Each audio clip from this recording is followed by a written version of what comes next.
नमस्कार मित्रांनो, आज आपण जाणून घेणार आहे एकत्र कुटुंबाचे मोल। एकेकाळी एका लहानशा खेडेगावात एक शेतकरी राम आणि त्याची पत्नी सुमन राहत होते। त्यांना 2 मुलं होती, अनुज आणि आर्या। राम आणि सुमन आपल्या शेतात खूप मेहनत करत होते, पण तरीही त्यांच्या कुटुंबाला पुरेसे अन्न मिळत नव्हतं। एका वर्षी गावात खूप मोठा दुष्काळ पडला। पावसाने पाठ फिरवली आणि शेतातील सर्व पिकं करपून गेली। राम आणि सुमन खूप चिंतेत होते। अनुज आणि आर्या देखील त्यांच्या कुटुंबाच्या परिस्थितीमुळे उदास होते।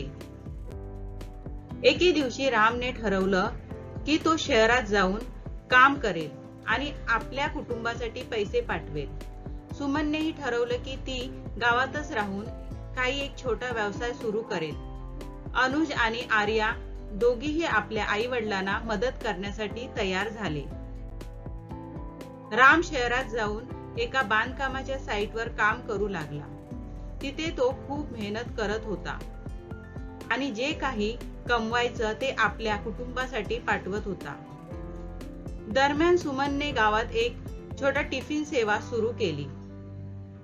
अनुज आणि आर्या शाळेच्या वेळेनंतर आपल्या आईला टिफिन तयार करण्यात मदत करत होते।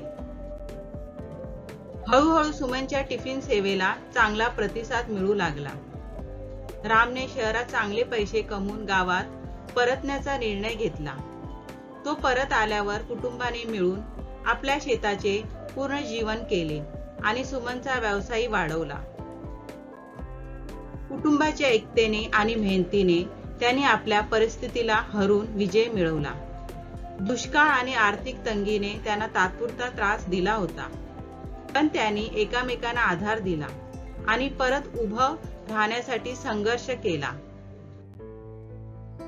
तर मित्रांनो, या गोष्टीतून त्यांनी शिकवलं की एकत्र कुटुंबाने कोणत्याही संकटाचा सामना करता येतो आणि संघर्षाच्या काळातही आशा आणि प्रेम कधीच सोडायचं नसतं। Thank you.